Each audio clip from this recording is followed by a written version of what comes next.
Welcome back to Vijay photography. 2019 ஒரு முடிவுக்கு வந்தாச்சு. ஸோ இந்த வருஷம் நடந்த சில விஷயங்கள், இதை பிளான் பண்ணின விஷயங்கள், அடுத்த வருஷத்துக்கான பிளான் என்ன அப்படிங்கிறது எல்லாத்தையும் வந்து இந்த வீடியோவில் பார்க்கலாம். ஓகே,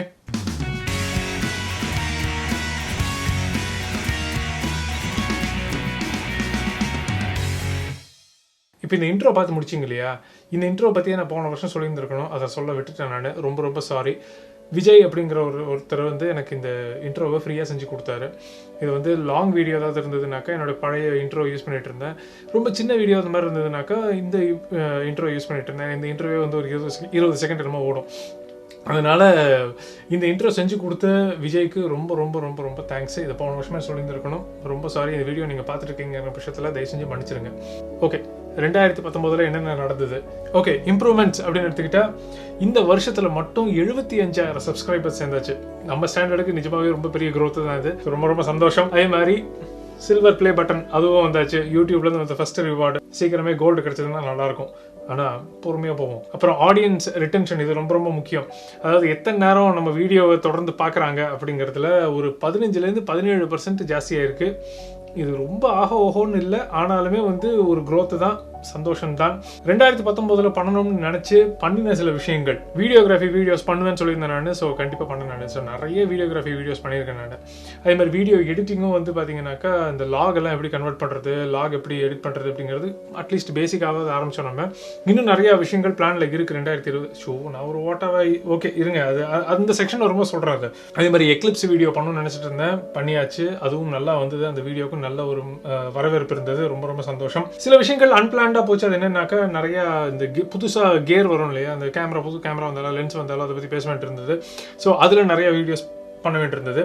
அதே மாதிரி பண்ணணும்னு நினச்சி செஞ்சு ஃபெயிலான அட்டம்ஸ் அப்படின்னாக்கா முக்கியமாக ஃபோட்டோஷாப் எடிட்டிங்கு.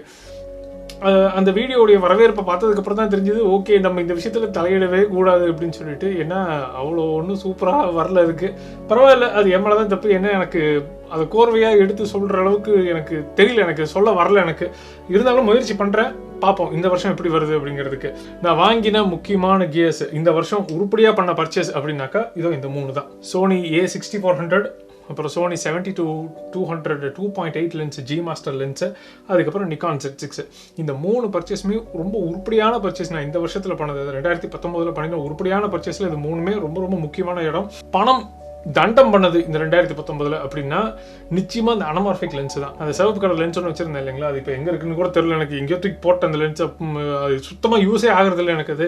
அதனால் அந்த அனமார்பிக் லென்ஸ் வந்து சுத்த தண்டம். ரொம்ப டவுன் மூமெண்ட், ரொம்ப அப்படியே சோகமான மூமெண்ட்ஸ் அப்படின்னாக்கா 80D விற்றது அது ஒரு மாதிரி தான் இருக்குது இப்போ வரைக்குமே. அதுக்கப்புறம் Sony 85mm 1.4 G master lens, அதையும் விற்றுட்டேன். ப்ரைம் லென்ஸு 1.4 லென்ஸு செம்ம சூப்பர் லென்ஸ் அது. இந்த லென்ஸ் வந்ததுக்கப்புறம் இதில் அந்த ஃப்ளெக்சிபிலிட்டி இருக்கு இல்லைங்களா, 70-200 அப்படிங்கிறது அந்த ஜூம் ஃப்ளெக்சிபிலிட்டி இருக்கிறதுனாலே அதிகமாக அதை யூஸ் பண்ணாமே இருந்துட்டேன் நான்.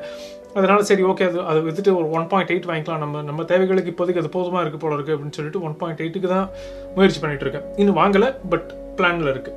பிளான் பண்ணி சுத்தமாக செய்யாமல் விட்டு போன விஷயங்கள், சில ப்ராஜெக்ட்ஸ் இருக்குது. போன வருஷம் 2018 வீடியோவில் கூட சொல்லியிருந்தேன் நான். இந்த ஃபூஜி ஃபிலிமில் ஃபூஜி நேச்சுரா 1600 ASAல இருக்கிற ஒரு ஃபிலிம் ரோல் வந்து முடிஞ்சு போச்சு. அதுக்கு மேனுஃபேக்சர் பண்ண மாட்டேன்னு சொல்லிட்டாங்க. ஸோ அதை வந்து நிறுத்திட்டாங்க. அதுக்கு ஒரு ட்ரிபியூட் மாதிரி ஒரு வீடியோ பண்ணணும்னு சொல்லிட்டு நினச்சி அதை ஒரு 22 ஸ்னாப் வரைக்கும் எடுத்து முடிச்சிட்டேன் 36ல். அதுக்கப்புறம் அதை எடுக்கிறதுக்கு நேரமும் கிடைக்கல, அதுக்கான ஒரு ப்ராப்பரான ஒரு இடமும் அமையல, ஒரு ப்ராப்பராக எதுவுமே அமையலன்னு வச்சுக்கோங்களேன். அதுக்கு இப்போ தான் அந்த ரோலை எடுத்து முடிச்சிருக்கேன் நான். இந்த வாரம் கொண்டு போய் அதை டெவலப்பிங்க்கு கொடுத்து நெகட்டிவ் வந்ததும் அதை பிரிண்ட் பண்ணி பார்க்கணும் எப்படி இருக்குது அப்படிங்கிறத. ஓகேங்களா? ஸோ அந்த வீடியோ சீக்கிரமே வரப்போகுது, கண்டிப்பாக வரப்போகுது. அதே மாதிரி நியூயார்க்குக்கு போன வருஷம் போயிட்டு வந்தேன், 2018 அக்டோபரில் போயிட்டு வந்தேன். அந்த வீடியோவும் ஏகப்பட்டதை எடுத்து வச்சுருந்தேன். அது எடிட் பண்ணணும்னு நினச்சேன், சுத்தம் டைமே கிடைக்கல. கிட்கர்மால PV சுப்பிரமணியன் ஒருத்தர் இருக்காரு. அவர்கிட்ட வந்து ஒரு சின்ன இன்டர்வியூ மாதிரி ஒரு வீடியோ பண்ணணும் அப்படின்னு சொல்லிட்டு நானும் நினச்சிக்கிட்டே இருக்கேன். நான் டைம் இல்லை, ஒத்து வர மாட்டேங்குது. அது முக்கியமாக இந்த வருஷம் 2019 மே மாதத்துலேருந்து கிட்டத்தட்ட எண்ட் ஆஃப் அக்டோபர் வரைக்கும் இப்படி இருந்தது வேலை. ஒன்றுமே பண்ண முடியல, அவ்வளோ ஒர்க்கு. ஃபோட்டோகிராஃபி சைட்லேயும் ஆகட்டும், ஆஃபீஸ் சைட்லேயும் ஆகட்டும், எடிட்டிங் சைட்லேயும் ஆகட்டும், ஒன்றுமே பண்ண முடியல. யூடியூப் வீடியோ பண்ணதே பெரிய விஷயங்கிற மாதிரி இருந்தது அந்த டைமில்.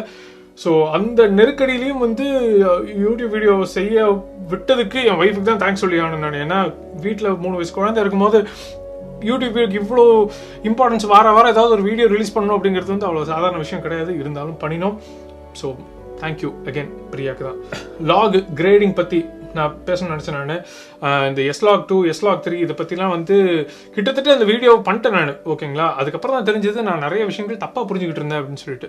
சரி ஓகே, இது தப்பான இன்ஃபர்மேஷனை வளரி கொட்ட வேண்டாம் அப்படின்னு சொல்லிட்டு அதை நிலுவையில் போட்டு வச்சிருக்கேன் நான். இனிமேல் அதில் நிறைய கொஞ்சம் கற்றுக்கிட்டு இருக்கேன். ஸோ 2020 நிச்சயமாக லாக் எப்படி கிரேட் பண்ணுறது ஒழுங்கா அப்படின்னு சொல்லிட்டு கண்டிப்பாக ஒரு வீடியோ பண்ண தான் போகிறேன் நான். ஓகேங்களா, அதான் பிளான் ஃபார் 2020 அப்படின்னாக்கா திரும்பவும் அதே தான். யூடியூப்ல வந்து ஒருத்தர் ஒரு சூப்பரான விஷயம் சொன்னார். இனிமேல் ஆஸ்பெக்ட் ரேஷியோ வந்து 16:9 ரிலீஸ் பண்ணாதீங்க, 2:1 ரிலீஸ் பண்ணுங்க ஆஸ்பெக்ட் ரேஷியோ அப்படின்னாரு. எனக்கு ஒன்றும் புரியல, எதுக்கு அது 2:1 ரிலீஸ் பண்ணணும் அப்படின்னா.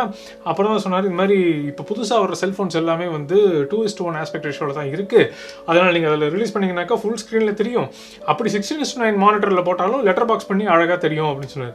ரொம்ப அருமையான ஒரு விஷயம் அது. அவர் பேர் மறந்துட்டேன் நான். ஏதோ ஒரு வீடியோவில் ஏதோ ஒரு கமெண்ட்டில் சொன்னார். நான் இமீடியட்டாக அடுத்த வீடியோவில் ட்ரை பண்ணி பார்த்தா ரொம்ப நல்லா வந்திருந்தது அது. அந்த வீடியோ நீங்கள் பார்த்துட்டு இருப்பீங்க தெரியும். இப்போ ரொம்ப ரொம்ப தேங்க்ஸ். உங்கள் கமெண்ட்ஸில் சொல்லுங்கள், நான் தான் அந்த ஆள் அப்படின்னு சொல்லுங்கள். கண்டிப்பாக நான் பின் பண்ணி வைக்கிறேன் அந்த கமெண்ட். ஓகேங்களா, ரொம்ப ரொம்ப தேங்க்ஸ், ரொம்ப ரொம்ப தேங்க்ஸ். அருமையான ஒரு விஷயம் அது. ஸோ 2020 வர்ற அத்தனை வீடியோஸும் வந்து 2:1 ஆஸ்பெக்ட் ரேஷியோட தான் பண்ணணும்னு பிளான் பண்ணியிருக்கேன். லென்ஸ் ரிவ்யூஸ் நிறைய பேசணும்னு இருக்கேன். ஏன்னா நம்ம எப்போ பார்த்தாலும் கேமரா பாடி பற்றி தான் பேசிகிட்டு இருக்கோம். நம்ம லென்ஸ் ரொம்ப ரொம்ப முக்கியமான ஒரு பங்கு ஃபோட்டோகிராஃபிலே ஆகட்டும் வீடியோகிராஃபிலே ஆகட்டும், அதை பற்றி நம்ம அதிகமாக பேசுகிறதே இல்லை. ஸோ இந்த வருஷம் நிறையா அதை பற்றி பேசணுன்ட்டு இருக்கேன் நான். ஓகே, அடுத்தது பிரனேசர் டெக்னிக் ரொம்ப நாளாக கேட்டுட்டு இருக்கீங்க. அதுக்கான வீடியோ எல்லாம் எடுத்து வச்சாச்சு, பீரோலாம் எடுத்து வச்சாச்சு, ஃபோட்டோஸ் எடுத்து வச்சாச்சு, எடிட் கூட பண்ணி வச்சாச்சு. அதை ப்ராப்பரான ஒரு டைமில் ரிலீஸ் பண்ணணும் அந்த வீடியோவை. ஓகே, ஸோ அதுவும் வந்துகிட்டு இருக்கு. அடுத்தது ஆஃப் கேமரா வந்து மல்டிபிள் ஃப்ளாஷஸ் வச்சு எப்படி எடுக்கிறது அப்படின்னு சொல்லிட்டு அதுக்கும் ஃப்ரெண்டு கிட்ட கேட்டிருக்கேன் நான். அவங்களும் ஓகேன்னு சொல்லியிருக்காங்க. ஸோ அதை வந்து ஒரு ப்ராக்டிக்கல் டெமோவாகவே பண்ணலான்ட்டு இருக்கேன் நான். இந்த மாதிரி சில ப்ராக்டிக்கல் சினாரியோஸும் வரப்போகுது 2020.